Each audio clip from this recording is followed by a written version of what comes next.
We would all love to see more patience and less of the university payouts to failed head coaches. The sad reality is the 2025 Indiana Hoosiers and their unbelievable success, we're not going to see that. We're not going to see patience. If IU now wins the title, there's going to be zero patience for any of these coaches. Curt Cignetti took over arguably historically the worst program in the Power 5 history and turned them into a title contender really overnight. I mean, if IU can do it in 12 months, what's your favorite team's excuse? Because the excuse of, well, not everyone can be like Indiana, that just doesn't carry the same reality that, well, not everyone can become Ohio State or Georgia. That holds more weight to a fan base full of expectations. Cignetti's already won. It's not like winning the title delivers more impact on the sport. It just underscores the ease to leap into these lofty altitudes for any program in the Power Four, any program. Because he's done it with the program that suffered more losses than any program in FBS history, over 700 of them. And after a 12-1 season in year one, now they're 13-0 in year two. His three-star quarterback won the Heisman, and IU won its first conference title since 1967. And, I mean, here he is taking over the Indiana head coaching job, calling out everybody. And much like we did with Clark Lee, we kind of smirked and laughed and said, who's this guy? Hey, look, I'm super fired up about this opportunity. I'm never taking a back seat to anybody and don't plan on starting now. Purdue sucks.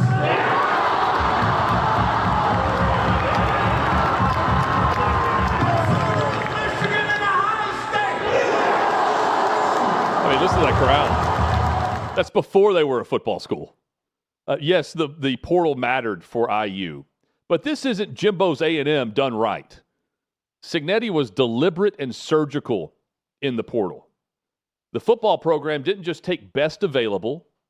Cignetti brought in 13 or more players from James Madison with him. He prioritized production over potential. Those players that he had previously coached then bought into the standard and brought it with them. They held the rest of the roster to that standard. You see, Cignetti's not only running the team, he's running the entire operation. He calls himself the team's general manager. He's managing the roster like he would in the pros, and he's been great at not allowing the nonsense to get in the way of his plan for big-time success in a chaotic college football world. It's the chaos, though, that has allowed the door to swing wide open for IU's turnaround. And sure, there's a solid NIL collective there. Hoosier Connect is doing great, but it's Curt Cignetti who has ultimate control over player personnel, all of the roster decisions. He handles the day-to-day operations. He handles the contracts. He okays all decisions in recruiting. He is extremely hands-on, but he has to be. He's half part old school and half part of this new age, this forward thinking. And it's a crucial element that he's able to handle it. He can handle it. He still demands buy-in, sacrifice, devotion to the Hoosiers program. It's been culture building on Adderall, and it's worked. So preaching patience, this idea of coaches doing this whenever they show up to a program, 5-6 year plan to recruit, develop, and then finally compete a little bit, so long to the coaches who just needed one more year. Cignetti told Indiana AD Scott Dolson that if he just had average resources and commitment to the football, that he would win at Indiana. He's doing much more than winning. He is moving the bar even higher for programs defining how to measure Power 4 success. The Hoosiers are 2 for 2 now in the Cignetti era, reaching the college football playoff. You guys knew that. Last season ended in the opening round with a loss as a 10 seed, falling at Notre Dame. This season, number 1 in the country, a first-round bye. And consider that Some programs may make the playoff and then not make the playoff and point to last year. Indiana's just continued their growth and expansion. And now they face Alabama in the Rose Bowl. A great example of the IU turnaround actually represents what Alabama represents. The Crimson Tide, they have 14 top 100 recruits in their starting lineup. The Ohio State Buckeyes have 10. The number one team in the country has only 1. In fact, Alabama has 9 former 5-star recruits starting in the Rose Bowl. Unbeaten Indiana has none. So there's more pressure on Kalen DeBoer because of what Indiana represents. Sure, but I mean, there really can't be. Pressure has always been high for the Alabama head coach. And yes, pressure has always been high for just about any coach out there going right now. So are the buyouts. The buyouts are high. The buyouts that follow impatience. We know this. It is big business. And at the very top of the sport, success is defined by making it advancing in the college football playoff. Here's Cignetti discussing and underscoring exactly what he expected to do with this program in year number 2. What can a win like this do for the future of your program, you think? Well, I don't know. Time will tell. I mean, it's hard to speculate. I think it gives us a lot more. It was another step we needed to take as a program. It's a great win, obviously. And we're going to go in the playoffs as number 1 seed.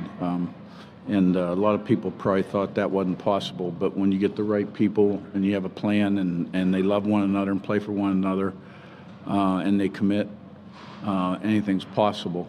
And I think that's what you saw happen here. So they win the Big Ten title. You've got these billionaire donors. They're really the team owners. They're asking, what are you doing for us right now? Not, what have you done for us lately? What'd you do for us on Saturday? Last season only matters as a gauge to determine how you're doing this season. I was at the Music City Bowl welcome party. I MC that each year. This year here in Nashville, it is Tennessee taking on Illinois. The coaches and the teams don't want to play this game. Their 8-4 seasons are not where these teams need to be. That is not meeting the standard. Illinois back in week 2 was 9 in the country. Tennessee was 15th. And now they're playing in the Music City Bowl. And that's not a bad thing. It just is in this college football world that we're playing in. It only matters, and you're only defining success if you reach the college football playoff. The Cignetti effect means the return on investment has to be great because it's Indiana we're talking about. It is now expected to be instant. If you aren't winning now, you're already gone. That's already the case in the SEC. We have seen massive turnover just this year. So much so that Eli Drinkwitz is the second longest tenured coach in the SEC as of today. He started coaching in the SEC in 2020. Only 25% of current SEC coaches have 17 conference wins. 25% have 17 conference wins. Brian Kelly even reached 17 wins in the SEC. The oldest SEC coach is 54-year-old Brent Venables. Will Stein is the youngest at 36. 8 head coaches were born in the 80s. And also crazy, there are 3 SEC coaches older than Lane Kiffin now. Only 3. Venables, Sarkisian, and DeBoer. That's it. So Kiffin's like, he's a blue hair now, walking around in his leather jacket. It's now a young man's game, and they won't have time to grow old on the job because old man Cignetti is showing everybody and every program what's possible with the right coach, the right staff, the right all-around investment. But is it great for the sport? No, it's not. But none of this was going to be. I mean, we do somehow continue to make sure it's great in our own minds. We do a good job of that. I've always said, as long as it still feels like Saturday to me, I'm okay with whatever's going on. And to a large extent, every game day feels like a game day, regardless of who's playing for which team that particular year. The coaches are doing okay too. They're mostly paid to fail. And then fans who pay the price on game day, we all ultimately end up footing the bill for all of this. That in turn earns us the right to demand more success for our dollar. And it is never going to be demanded more than if Indiana takes home the title in year 2 under Curt Cignetti. College football playoff began in 2014. That was the 14 playoff. Since then, only 6 programs have won the national championship in college football. Ohio State, Alabama, Clemson, LSU, Georgia, and Michigan. Take it back to the turn of the century. Since 2000, only 13 individual programs have won a national championship. But now it's Cignetti's Hoosiers, who are the number 1 overall seed with 8 teams left. And just look at the brands around college football to win a title. The last 100 right here. It's fair to say that most, if not nearly all of you who have your favorite team, throw me in the mix here too, we're likely wondering who might be some of these other coaches who have been overlooked all these years. Surely he's better than the coach we have, because I want my logo up there too. Because your logo can now be where Alabama's is.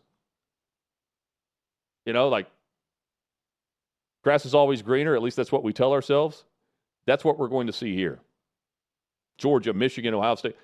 What's recent, though, is the run of the Big Ten. And Cignetti can help with that, too. Could make it 3 straight Big Ten national championships.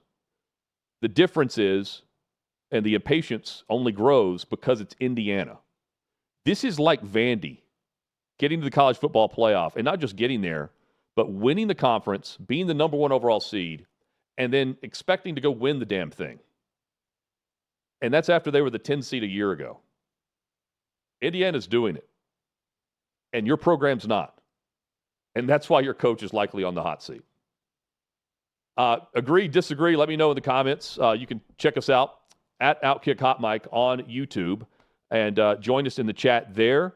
And we hope that you'll like, subscribe, and follow with all of it coming up.